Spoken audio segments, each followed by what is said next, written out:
பாகம் 516.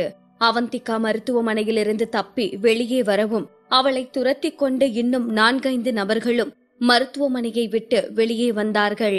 இதை அனைத்தையும் சற்று தூரத்தில் நின்று பார்த்து கொண்டிருந்தான் அரவிந்த். அவந்திகா தன்னை துரத்தி வருபவர்களிடமிருந்து தப்பிப்பதற்காக வேகமாக ஓடினாள். ஆனால் அவளுக்கு இப்போதுதான் அடிபட்டிருந்தது. அதிக அளவு ரத்தத்தை வேறு இழந்திருக்கிறாள். இது எல்லாம் போதாது என்று அவள் இப்போது கர்ப்பமாக வேறு இருந்ததால் அவளால் 2 அடிக்கு மேல் ஓட முடியவில்லை. அவள் ரத்தத்தில் சர்க்கரை அளவு குறைந்து அப்படியே மயக்கம் போட்டு விழப்போனாள். அவ்வளவுதான். தன்னை துரத்தி கொண்டு வந்தவர்களிடம் தான் மாட்டப் போகிறோம் என்று அவந்திகா நினைத்த நொடியில் சட்டென அவந்திகாவின் முன்னால் ஒரு கார் வந்து நின்றது. அந்த காருக்குள் இருந்து ஒரு கரம் வந்து அவந்திகாவை காருக்குள் இழுத்து போட்டது. அவந்திகா இப்போது காரில் ஏறினாள். கார் சட்டென்று புறப்பட்டது. அவந்திகா காரின் பின்புற ஜன்னல் வழியாக எட்டி பார்த்தபோது அவளை பின்தொடர்ந்தவர்கள் தலையில்லாத ஈகிளை போல எல்லா திசைகளிலும் திரும்பிச் செல்வதை கண்டாள். வெளிப்படையாக அவர்களால் அவளை கண்டுபிடிக்க முடியவில்லை. அவள் ஒரு பெரிய நிம்மதி பெருமூச்சு விட்டாள். இந்த நிம்மதி பெருமூச்சை தொடர்ந்து அவள் காதில் மிகவும் இனிமையான மற்றும் மிகவும் கவர்ச்சியான குரல் கேட்டது. தியா, உன் தலைக்கு என்னாச்சு? எப்படி உனக்கு அடிபட்டது என்று அரவிந்த் கேட்டான். தியா இந்த பெயரை கேட்டதும் அவந்திகாவிற்கு குழப்பமாக இருந்தது. அவள் தன் தலையை திருப்பி அரவிந்தை பார்த்தாள். அந்த மனிதன் மிகவும் அழகாகவும் நேர்த்தியான தோற்றத்தையும் கொண்டிருந்தான். தன்னை அவளுடைய கணவன் என்று அறிமுகப்படுத்திக் கொண்ட நரேனும் இப்படித்தான் இருந்தான். ஆனால் இவர்கள் இருவருக்குமே நிறைய வேறுபாடுகள் இருப்பதாக அவளுக்கு தோன்றியது. நரேனின் அழகான தோற்றத்தில் ஏதோ ஒரு அச்சுறுத்தும் தன்மை இருப்பதாக அவந்திகாவிற்கு தோன்றியது. என்னதான் அவனது முகம் அழகாக இருந்தாலும் கடந்த காலங்கள் எதுவும் அவளுக்கு நினைவில் இல்லை என்றாலும் அந்த மனிதனை சுற்றி அவள் வினோதமாகவும் மிகவும் அசௌகரியமாகவும் உணர்ந்தாள். அவனிடமிருந்து தப்பித்து ஓட வேண்டும் என்று தலையில் இருந்து ஒரு குரல் ஒலிப்பது போல் தோன்றியது. அதனால்தான் எதை பற்றியும் யோசிக்காமல் அவள் மருத்துவமனையை விட்டு வெளியேறினாள். ஆனால் அவள் முன்னிருக்கும் இந்த மனிதன் அவனை பார்த்தபோது அவள் இதயத்தில் ஒரு மந்தமான மற்றும் மயக்கமான வலியை மட்டுமே உணர்ந்தாள். அவள் தலையை சாய்த்து அவனை முறைத்து பார்த்தாள். அவளுடைய முகபாவம் சற்று வித்தியாசமாக இருப்பது போல் அரவிந்த் நினைக்கவும், தியா என்னாச்சு என்றான் பரபரப்பாக. இந்த வார்த்தைகளுக்கு பிறகு அவந்திகா நீண்ட நேரம் அவனை பார்த்து கொண்டே இருந்தாள். அவள் எதுவும் பேசவில்லை. அவளது நீண்ட நேர மௌனத்தை உடைத்து, உனக்கு என்ன தெரியுமா என்று மட்டும் கேட்டாள். அரவிந்த் அப்படியே உறைந்து போனான். கண்களை விரித்து அவந்திகாவை பார்த்த அரவிந்த், தியா உனக்கு என்ன ஞாபகம் இல்லையா என்றான். தன் உதட்டை அழுந்த கடித்துக் கொண்டு தன் தலையை தொட்டு பார்த்த அவந்திகா, என்னோட தலையில அடிபட்டுருச்சு, அதுக்கப்புறம் எனக்கு எதுவும் ஞாபகத்துல இல்லாம போயிருச்சு என்றாள். இதை கேட்டதும் அரவிந்தின் கண்கள் சுருங்கின. தியா என்னதான் ஆச்சு? எப்படி உன் தலையில இவ்வளவு பெரிய காயம் வந்துச்சு என்று அரவிந்த் கேட்கவும் வேகமாக தலையசைத்த அவந்திகா, எனக்கு எதுவும் தெரியாது என்றாள். வலி நிறைந்த இதயத்துடன் அவளை பார்த்த அரவிந்த் அவள் நெற்றியை தொட கையை நீட்டவும் அவன் கை அவளை தீண்டுவதற்கு முன்னால் அவனை எச்சரிக்கையுடன் பார்த்த அவந்திகா பின்வாங்கினாள். நீ யாரு என்றாள் குழப்பமாக. எதுவும் சொல்லாமல் அமைதியாக இருந்த அரவிந்த் என்னோட பேரு அரவிந்த், நான் உன்னோட கணவன், நம்ம 2 பேரும் கணவன் மனைவி என்றான். அதற்கு முன்னால் ஏதோ சொல்ல வாய்த்திருந்த அவந்திகா இந்த வார்த்தைகளை கேட்டதும் அவள் கண்களை அகல விரித்து தான் சொல்ல வந்த வார்த்தைகளை எல்லாம் விழுங்கி ஒரு பெருமூச்சு விட்டாள். இது அவளுடைய கணவனா? அரவிந்தையே உற்று பார்த்தாள். அவன் பார்ப்பதற்கு அழகாகத்தான் இருந்தான். ஆனால் ஒரு பெண்ணுக்கு எப்படி 2 கணவர்கள் இருக்க முடியும்? அவனை வைத்த கண் வாங்காமல் பார்த்து கொண்டிருந்த அவந்திகா சிறிது நேரம் கழித்து சட்டென சிரித்தவள், நிஜமாவா என்றாள். அரவிந்தும் தலையசைத்து ஆமா என்றான். அவந்திகாவும் தலையசைத்து சரி என்று கேட்டுக்கொண்டாள். சிறிது நேரம் அமைதியாக வந்தவள் சட்டென தன் வயிற்றை பிடித்து, எனக்கு வயிறு வலிக்குது என்று சொல்லவும் அரவிந்த் கவலையடைந்து, என்னாச்சு தியா என்று பதறி போனான். அது வயிறு வலி, எனக்கு உடனே ரெஸ்ட் ரூம் போகணும் என்றாள்.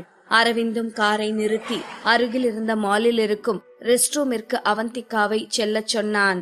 கார் நின்றதுதான் தாமதம். காரிலிருந்து குதித்து இறங்கிய அவந்திகா வேகமாக முன்னோக்கி நடக்க ஆரம்பித்தாள்.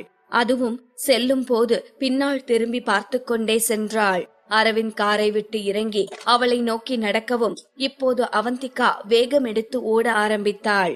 அவளை பார்ப்பதற்கு அவள் வயிற்று வலியோடு ஓடுபவள் போல் எல்லாம் தெரியவில்லை.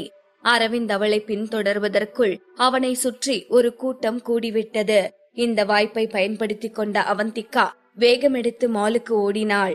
மாலுக்குள்ளே 2 முறை சுற்றிய பிறகு மாலின் மற்ற நுழைவாயில் வழியாக வெளியேறினாள். தன்னை யாராவது கவனிக்கிறார்களா என்று திரும்பி பார்த்தவள் யாரும் அவளை பின்தொடர்ந்து வரவில்லை என்று தெரிந்ததும் தன் நெற்றியில் படிந்திருந்த வியர்வை மணிகளை துடைத்துக் கொண்டாள். இங்கு என்ன நடந்து கொண்டிருந்தது? அது எப்படி அவளுக்கு 2 கணவர்கள் இருக்க முடியும்? அவள் நினைவு இழக்கும் முன் அப்படி ஒரு வாழ்க்கையைத்தான் வாழ்ந்து கொண்டிருந்தாளா என்ன?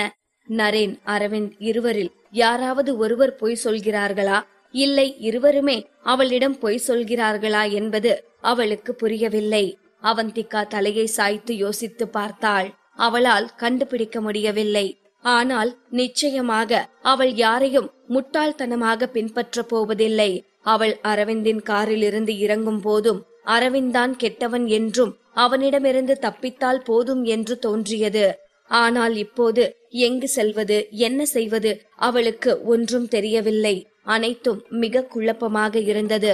அவள் முன்னோக்கி பார்க்கையில் விசித்திரமாக அவள் மனதில் ஒரு முகவரி தோன்றத் தொடங்கியது. அது ஒரு வீடு. அவள் இலக்கில்லாமல் தெருவில் நடக்க ஆரம்பித்தாள். பெருங்கூட்டத்தில் தொலைந்து போனாள். சிறிது தூரம் நடந்த பிறகு அவள் கொஞ்சம் தெளிவு பெற தொடங்கினாள். திடீரென்று அவள் ஒரு விசித்திரமான இடத்திற்கு வந்திருப்பதை கவனித்தாள். அவள் தலையை உயர்த்தி தனக்கு முன்னால் இருந்த வீட்டை பார்த்தாள். அவள் திகைத்து போனாள். அந்த தோட்டம், அதில் இருந்த ஊஞ்சல், அதை சுற்றி இருந்த செடி கொடிகள் என்று அனைத்தும் அவந்திகாவிற்கு மிகவும் பழக்கப்பட்டவையாக இருந்தன. இந்த பழக்கமான உணர்வு அவளுக்கு ஆழ்ந்த பாதுகாப்பு உணர்வை கொடுத்தது. அவள் இன்னொரு அடி முன்னே எடுத்து வைக்காமல் அவள் அங்கேயே நின்று பார்த்து கொண்டிருக்கவும் சட்டென அவளுக்கு பின்னால் இருந்து ஒரு குரல் ஒலித்தது. அந்த வீட்டின் வேலைக்கார பெண்மணி அவள் அருகில் வந்து, சின்னம்மா என்று திகைப்போடு அழைத்தாள். அவந்திகா குழப்பத்தோடு அந்த பெண்ணை திரும்பி பார்க்க அந்த பெண்ணின் கண்களில் இப்போது கண்ணீர் வழிந்து கொண்டிருந்தது. சின்னம்மா, ஒரு வழியா இப்பவாச்சும் நீங்க வீட்டுக்கு வந்தீங்களே, எனக்கு ரொம்ப சந்தோஷமா இருக்கு என்றாள். அவளை பார்க்கும் போதும் அவந்திகாவிற்கு ஒரு இனம் புரியாத சந்தோஷம் தோன்ற ஆரம்பித்தது. அவள் சிறு வயதிலிருந்து உணர்ந்த அந்த அன்பும் அரவணைப்பும் அவளுக்கு மீண்டும் கிடைப்பது போல் இருந்தது. அவந்திகா யோசித்துக் கொண்டிருந்தாள். இந்த பெண் யாராக இருப்பாள்? இந்த வீடு யாருடையதாக இருக்கும்? அவள் யோசித்துக் கொண்டிருக்கும் போதே அந்த வீட்டின் கதவை திறந்த அந்த வேலைக்கார பெண்மணி, சின்னம்மா சீக்கிரம் வீட்டுக்குள்ள வாங்க, நான் உங்களுக்கு பிடிச்ச எல்லாத்தையும் சமைச்சு வச்சிருக்கேன் என்றாள். அந்த பெண்ணை தொடர்ந்து அவந்திகாவும் வீட்டிற்குள் நுழைந்தாள். அதுவரை அவந்திகா இருந்த கோலத்தையும் அவள் தலையில் இருந்த கட்டையும் கவனிக்காத அந்த பெண் இப்போது கவலையுடன் அவந்திகாவை பார்த்து, சின்னம்மா உங்க தலையில என்ன காயம் என்றாள். அது ஒரு ஆக்சிடென்ட் என்றாள். அந்த பெண் பதறிப்போய், ஐயோ சின்னம்மா என்னாச்சு? காயம் வேற ரொம்ப பெருசா இருக்கே, இதனால எதுவும் சைடு எஃபெக்ட் வருமா என்று கேட்கவும் ஒரு நொடி கண்களை சுருக்கி அந்த பெண்ணை பார்த்த அவந்திகா, இல்ல சுதா ஆண்டி, எனக்கு தெரியல, எனக்கு பழசெல்லாம் கொஞ்சம் மறந்து போயிருக்கு என்றாள். அதை சொல்லி முடித்த பிறகுதான் அவந்திகாவிற்கு தான் அந்த பெண்ணின் பெயரை சரியாக சொல்லி இருக்கின்றோம் என்பதே தோன்றியது. அது எப்படி அந்த பெண்ணின் பெயர் மட்டும் அவளுக்கு ஞாபகம் இருக்கிறது என்று அவளுக்கு ஆச்சரியமாக இருந்தது. அதே நேரம் இதை கேட்டதும் சுதா ஆண்டியின் கண்கள் கலங்க ஆரம்பித்தது. சின்னம்மா என்று அவர் ஏதோ சொல்ல வரவும் அவரை அதற்கு மேல் பேச விடாமல் இடை நிறுத்திய அவந்திகா, ஆண்டி எனக்கு உங்ககிட்ட இருந்து கொஞ்சம் விஷயம் தெரிஞ்சுக்கணும் என்றாள். வேகமாக தலையசைத்த சுதா ஆண்டி, என்ன விஷயமா? எதுவா இருந்தாலும் கேளுங்க என்று சொல்லவும், சுதா ஆண்டி எனக்கும் நரேனுக்கும் என்ன சம்பந்தம் என்றாள். நரேன் தம்பியும் நீங்களும் சின்ன வயசுல இருந்து இணை பிரியாத நண்பர்கள்மா. நரேன் தம்பியும் நீங்களும் சின்ன வயசுல இருந்து காதலிச்சிட்டு இருந்தீங்க என்றாள். இதை கேட்டதும் அவந்திகாவின் முகத்தில் மீண்டும் குழப்பம் தோன்றியது. அப்படியென்றால் அந்த நரேன் சொன்னது உண்மையாக இருக்குமோ? அவன்தான் அவளது கணவனாக இருப்பானோ என்று யோசித்தவளுக்கு அப்போதுதான் அவள் வயிற்றில் வளரும் குழந்தையை பற்றி சொன்னது ஞாபகம் வந்தது. சட்டென தன் வயிற்றில் கை வைத்தவளுக்கு திடீரென்று அரவிந்தின் ஞாபகம் வந்தது. இந்த நரேன் சொல்வது போல் அவன் அவளுடைய கணவனாகவும் அவள் வயிற்றில் வளரும் குழந்தைக்கு தகப்பனாகவும் இருக்கிறான் என்றால் யார் இந்த அரவிந்த்? அவனுக்கும் தனக்கும் அப்படி என்ன சம்பந்தம் என்று தோன்றியது. குழப்பத்தோடு சுதாவை பார்த்தவள், ஆண்டி, அப்போ அந்த அரவிந்த் யாரு என்றாள். அரவிந்த் சூப்பர் ஸ்டார்மா, அவர் ரொம்ப பெரிய ஃபேமஸான ஆக்டர் என்றாள். ஓ, அந்த அரவிந்த் ஒரு ஹீரோவா என்று கேட்ட அவந்திகாவிற்கு சட்டென கம்ப்யூட்டர் ஞாபகம் வந்தது. அவள் வீட்டில் முன்பு கம்ப்யூட்டர் இருந்த இடத்திற்கு சென்று பார்த்தாள். ஆனால் இப்போது அந்த இடத்தில் கம்ப்யூட்டர் இல்லை. சுற்றி முற்றி பார்த்தவள் சுதாவை பார்த்து, சுதா ஆண்டி, இங்க எதுவும் கம்ப்யூட்டர் இருக்கா என்று கேட்கவும், அதுக்கு என்னமா, லேப்டாப் இருக்கு என்று சொல்லி சுதா ஆண்டி அவந்திகாவிற்கு ஒரு லேப்டாப்பை எடுத்து வந்து கொடுத்தாள். அந்த லேப்டாப்பை பார்ப்பதற்கு அவந்திகாவிற்கு புதிதாகத்தான் இருந்தது. ஆனால் அவள் கைகளுக்கு அது மிகவும் பழக்கப்பட்டது போல சர்வசாதாரணமாக அதை ஓபன் செய்து செயல்பட ஆரம்பித்தாள். சுதா சொல்வதை போல் அந்த அரவிந்த் ஒரு பெரிய ஆக்டர் என்றால் கண்டிப்பாக இன்டர்நெட்டில் அவனை பற்றி ஏதாவது செய்தி இல்லாமலா போய்விடும்? அவள் சூப்பர் ஸ்டார் அரவிந்த் என்று ஒற்றை வார்த்தையைத்தான் டைப் செய்தாள். அவளுக்கு டன்னாக செய்திகள் வந்து குவிந்தது. அவந்திகா கண்கள் விரித்து பார்த்து கொண்டிருக்க அதில் அவந்திகாவின் கவனத்தை ஈர்க்கும் விதமாக மிஸ்ஸஸ் அரவிந்தை இந்த உலகத்திற்கு அறிமுகப்படுத்தினார் சூப்பர் ஸ்டார் அரவிந்த் என்று ஒரு செய்தி இருந்தது. அவந்திகா வேகமாக அந்த லிங்கை கிளிக் செய்து பார்த்தாள். அந்த ஆர்டிக்கிளில் அரவிந்தும் அவந்திகாவும் பிரஸ் மீட் கொடுத்த செய்தி இடம் பெற்றிருந்தது. அதில் ஒரே ஒரு புகைப்படம் தான் இருந்தது. அந்த புகைப்படம் தெளிவாக இல்லை என்றாலும் அந்த புகைப்படத்தில் இருப்பது தான் என்பது எந்த சந்தேகமும் இன்றி அவந்திகாவிற்கு தெரிந்தது. அவந்திகா கண்கள் விரித்து அதை பார்த்து கொண்டிருந்த அதே நேரம் வீட்டு வாசலில் யாரோ காலிங் பெல் அடிக்கும் சத்தம் கேட்டது. வேகமாக எழுந்த சுதா ஆண்டி, நீங்க இருங்கம்மா, யார் வந்திருக்காங்கன்னு நான் போய் பார்த்துட்டு வந்து சொல்றேன் என்று எழுந்து சென்றாள். கதவை திறந்த அடுத்த நொடி சுதா ஆண்டி திகைப்போடு, சூப்பர் ஸ்டார் என்று சொல்வது அவந்திகாவிற்கு கேட்டது. அவந்திகா கொஞ்சம் திகைத்து போனாள். தன் இருக்கையில் இருந்து அவள் பதறி அடித்துக் கொண்டு எழுந்து நிற்கவும் அரவிந்த் நேர்த்தியான நடையோடு வீட்டிற்குள் வரவும் சரியாக இருந்தது. அவந்திகா இன்டர்நெட்டில் வந்த செய்தியை படித்ததும் அவளுக்கு ஒரு தெளிவு கிடைத்தது. இந்த மாதிரியான செய்திகள் பொய்யாக இருக்க முடியாது. எனவே இந்த மனிதன் நிச்சயமாக அவளுடைய கணவன்தான் என்பதை அவள் புரிந்து கொண்டாள்.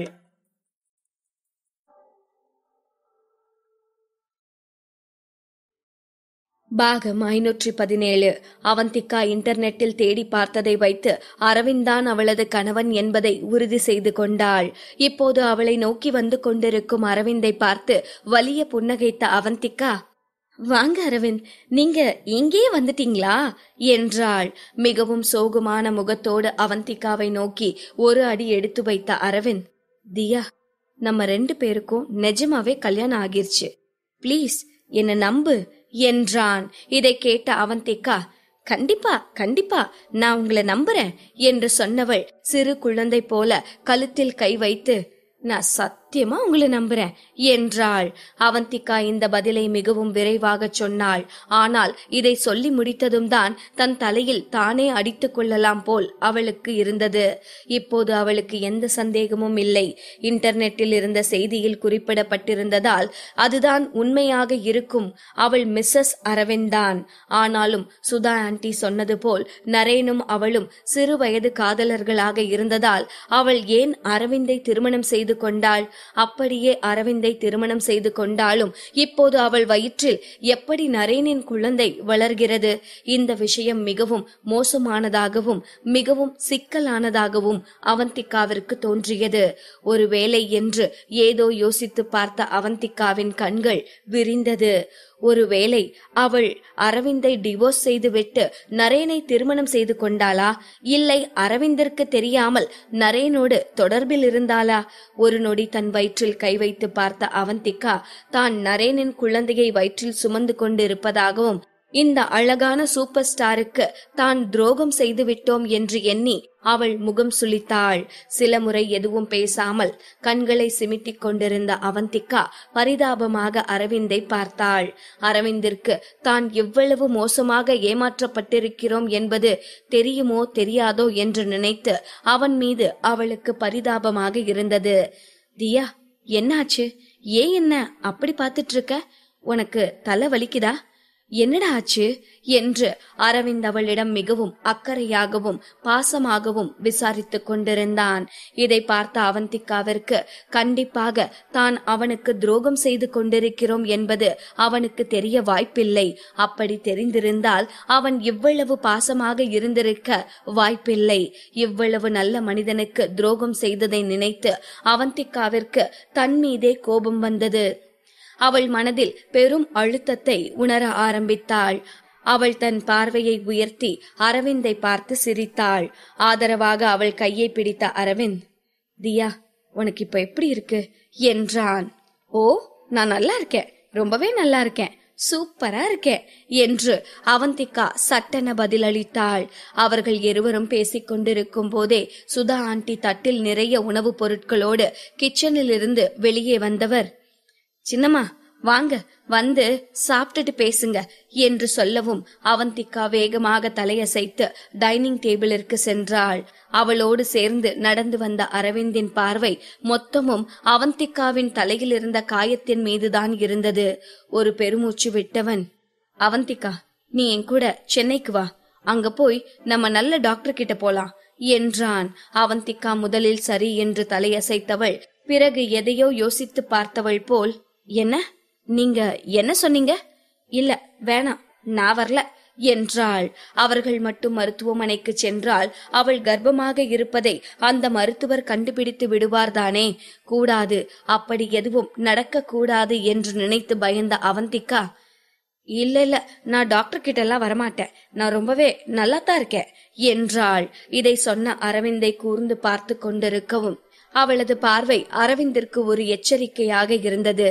இதற்கு எப்படி எதிர்வினையாற்றுவது என்று அவனுக்கு சரியாக தெரியவில்லை. ஆனால் அவள் அவனை இப்படி வெறித்து பார்த்ததால் அவனால் அவளது விருப்பங்களை நிராகரிக்க முடியவில்லை. அவன் முகம் சுளித்து தலையசைக்க மட்டுமே முடிந்தது. அவனுக்கு அவளிடம் கேட்க பல கேள்விகள் இருந்தன. ஆனால் அவளை எப்படி அணுகுவது என்று அவனுக்கு தெரியவில்லை. இந்த நேரம் வீட்டில் இருந்த போன் அடிக்க ஆரம்பித்தது. வேகமாக சென்று போனை அட்டன் செய்த சுதா ஆண்டி, சின்னம்மா, உங்களுக்கு தான் போன் என்றாள். அவளுக்கு யார் போன் செய்திருப்பது? அவந்திகா குழப்பத்துடனேயே சென்று போனை அட்டன் செய்தாள். அவந்திகா, நான் தான் பேசுறேன் என்று மறுமுனையில் இருந்து அவளுக்கு நரேனின் குரல் கேட்டது. இதை கேட்டதும் அவந்திகாவின் முதல் ரியாக்ஷன் பதறி போய் டைனிங் டேபிளில் அமர்ந்திருந்த அரவிந்தை திரும்பி பார்ப்பதாகத்தான் இருந்தது. அவன் இரவு உணவை நிம்மதியாக சாப்பிடுவதையும் தன் மீது கவனம் செலுத்தாமல் இருப்பதையும் கண்டு கொஞ்சம் நிம்மதி அடைந்த அவந்திகா தன் குரலை தாழ்த்தி, உனக்கு என்ன வேணும் என்றாள். அவந்திகா, நான் உன்னை பார்க்க வரேன் என்று நரேன் சொன்னதும் ஏதோ பேயை பார்த்தது போல் பயந்து போன அவந்திகா, இல்ல இல்ல வேணாம் என்றாள் பதற்றமான குரலில். ஆனால் உண்மையில் அவர்களுக்குள் அப்படி என்னதான் தொடர்பு இருக்கிறது என்பதை பற்றி அவந்திகா தெரிந்து கொள்ள வேண்டியதாயிருந்தது. ஒருவேளை தான் அரவிந்த் நரேன் இருவரையும் திருமணம் செய்து இருவரையும் ஒருவருக்கு தெரியாமல் மற்றொருவரை ஏமாற்றிக் கொண்டிருக்கிறோமோ என்று கூட அவந்திகாவிற்கு தோன்றியது. இப்போது எப்படி உண்மையை தெரிந்து கொள்வோம் என்று சிறிது நேரம் யோசித்த அவந்திகா பின்பு, நீ வீட்டுக்கு வரவேணாம், நம்ம வெளியே எங்கேயாச்சும் மீட் பண்ணலாம் என்றாள். அவள் ஏன் ஒரு பொதுவான இடத்தில் மீட் செய்யலாம் என்று சொல்கிறாள் என்பது நரேனுக்கு புரியவில்லை. ஆனால் இப்போது அவந்திகா இருக்கும் உடல்நிலையை கருத்தில் கொண்டு அவள் சொல்வதற்கு சரி என்றான். அதே நேரம் போனை கட் செய்த அவந்திகாவின் மனதில் லேசான பயம் தொற்றிக்கொண்டது. ஒருவேளை அவள் மட்டும் இருவரையும் திருமணம் செய்து ஏமாற்றிக் கொண்டிருந்தால் இருவரும் அவளுக்கு எதிராக கேஸ் கொடுக்க வாய்ப்பிருக்கிறது.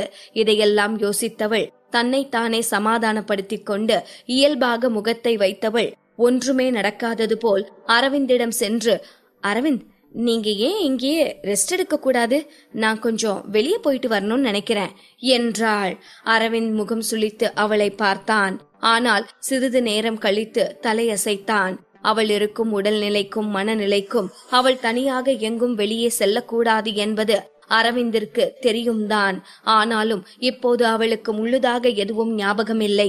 இந்த நேரத்தில் அவள் கேட்பதற்கு மறுப்பு சொல்லி அது அவள் மனநிலையை இன்னும் பாதித்துவிடக் கூடாது என்னும் எண்ணமும் அவனுக்குள் இருந்தது.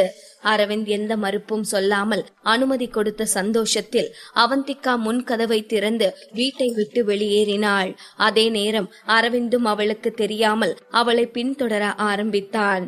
நரேன் அவளை வீட்டிற்கு அருகில் இருந்த ஒரு ஹோட்டலில்தான் சந்திக்கலாம் என்று சொல்லியிருந்தான். அதுவும் அவளுடைய தற்போதைய உடல்நிலையை கருத்தில் கொண்டு அந்த ஹோட்டலுக்கு எப்படி வரவேண்டும் என்பதையும் அவன் தெளிவாக சொல்லியிருந்ததால் அவந்திகாவிற்கு அந்த ஹோட்டலுக்கு செல்வதற்கு எந்த சிக்கலும் இருக்கவில்லை. அங்கு அவந்திகா வருவதற்கு முன்பாகவே வந்து காத்து கொண்டிருந்த நரேன் அவந்திகா உள்ளே வருவதை பார்த்ததும் வேகமாக எழுந்து அவளை நோக்கி வந்தவன் அதிகாரமான குரலில், அவந்திகா, உனக்கு தலையில இருக்க காயம் இன்னும் கொஞ்சம் கூட குணமாகல. அதுக்குள்ள நீ எதுக்கு ஹாஸ்பிட்டல்ல இருந்து வெளியே வந்த? என் கூட வா, நம்ம திரும்ப ஹாஸ்பிட்டலுக்கே போலாம் என்றான். நரேனின் கையை பிடித்த அவந்திகா அவன் சொன்னதையெல்லாம் அலட்சியப்படுத்தி விட்டு அவனிடம் கேட்டாள், நீ என்னோட புருஷன் சொன்னியே, அப்போ உன்கிட்ட நம்ம கல்யாண சர்டிபிகேட் இருக்கா? ஒரு நொடி திகைத்து போன நரேன் திணறும் குரலில், இன்னும் என்கிட்ட சர்டிபிகேட் இல்ல, ஆனா என்று ஏதோ சொல்லிக் கொண்டிருக்கும் போதே, அப்போ உனக்கு அரவிந்த தெரியுமா என்றாள் அவந்திகா. இந்த வார்த்தைகளை கேட்ட நரேன் திகைத்து போனான். அந்த அரவிந்த பத்தி உன்கிட்ட யார் சொன்னது? இல்ல அந்த அரவிந்த் மட்டும்தான் உனக்கு ஞாபகம் இருக்கா என்றான். ஞாபக மறதி வந்து அவள் அனைத்தையும் மறந்த பிறகும் அவளுக்கு அரவிந்தை பற்றி ஞாபகம் மட்டும் எஞ்சி உள்ளதோ என்று நினைக்கும் போதே நரேனுக்கு பெருத்த மனவேதனையாக இருந்தது. ஆனால் அவளுக்கு இப்போது அரவிந்தை பற்றிய ஞாபகம் இருந்தால் மட்டும் என்ன, அவளை இந்த முறை விடக்கூடாது என்பதில் மட்டும் நரேன் தெளிவாக இருந்தான். அடுத்த நொடி சட்டென அவந்திகாவின் கையை பிடித்தவன், அவந்திகா, என் கூட வா என்று சொல்லி அவளை கட்டாயப்படுத்தினான். வேகமாக நரேனின் கையில் இருந்து தன் கையை விடுவித்துக் கொண்ட அவந்திகா தன் பலம் மொத்தத்தையும் இழந்தவள் போல அருகில் இருந்த சேரில் அமர்ந்து எதையோ தீவிரமாக யோசிக்க ஆரம்பித்தாள்.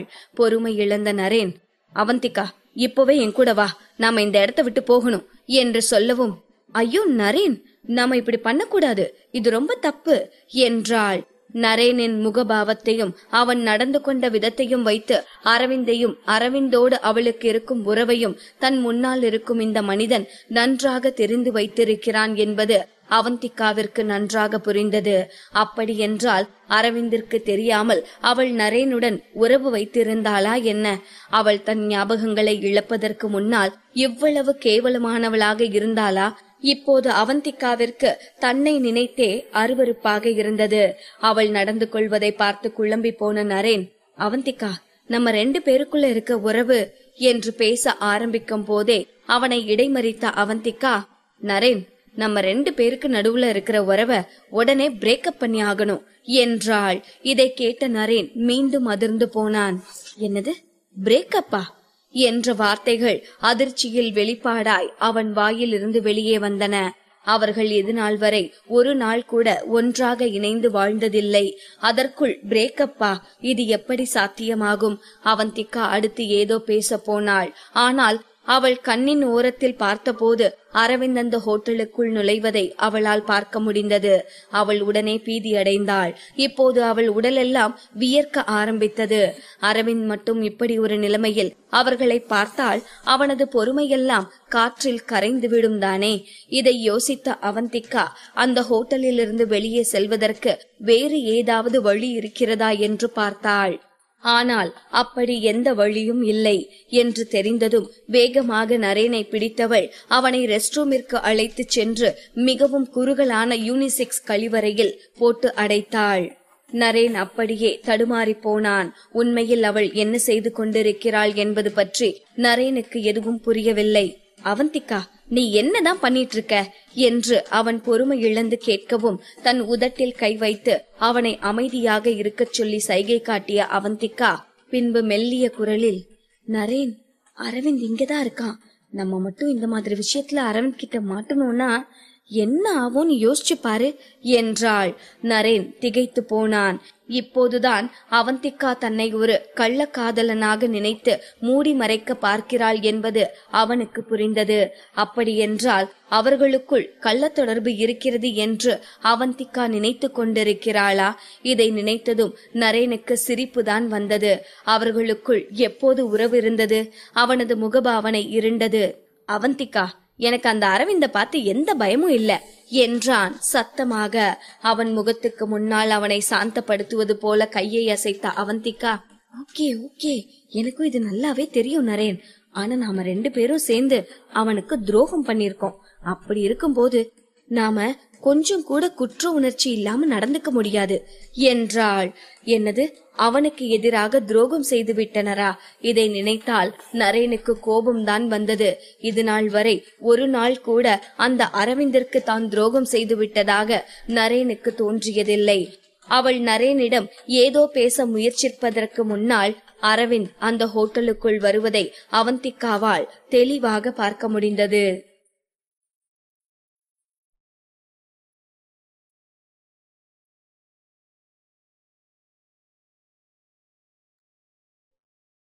பாகம் 518. அவந்திகாவும் நரேனும் ஹோட்டலுக்குள் அமர்ந்து பேசிக் கொண்டிருக்க அந்த நேரம் அரவிந்த் அந்த ஹோட்டலுக்கு வருவதை பார்த்த அவந்திகா நரேனை வேகமாக அங்கிருந்த ரெஸ்ட் ரூமிற்கு அழைத்துச் சென்று மறைந்திருக்க செய்தாள். நரேனே அதை கண்டு கொள்ளாமல் ரெஸ்ட் ரூமில் இருந்து வெளியே வந்து சாப்பிடும் இடத்திற்கு செல்ல பார்க்கவும் அவந்திகா பதறி போய் வேகமாக தன் கையை நீட்டி அவனை பிடித்து இழுத்தாள். என்ன நடக்கிறது என்று புரியாமல் நரேன் தடுமாறிய அந்த ஒரு நொடியை பயன்படுத்தி அவந்திகா மீண்டும் அவனை ரெஸ்ட் ரூமில் தள்ளிவிட்டவள், நரேன், நான் எத்தனை டைம் சொல்றது, ஒழுங்கா நடந்துக்கோ என்றாள். நரேனுக்கும் ஒன்றும் புரியவில்லை. அவன் திகைத்து போய் அவந்திகாவை பார்த்து கொண்டிருந்தான். இதைத் தொடர்ந்து பலத்த சத்தம் கேட்டது. ரெஸ்ட் ரூம் கதவு சாத்தப்பட்டிருந்தது. நரேன் அதிர்ந்து போனான். அவன் வாழ்நாளில் யாரும் அவனை இவ்வளவு மோசமாக நடத்தியது கிடையாது.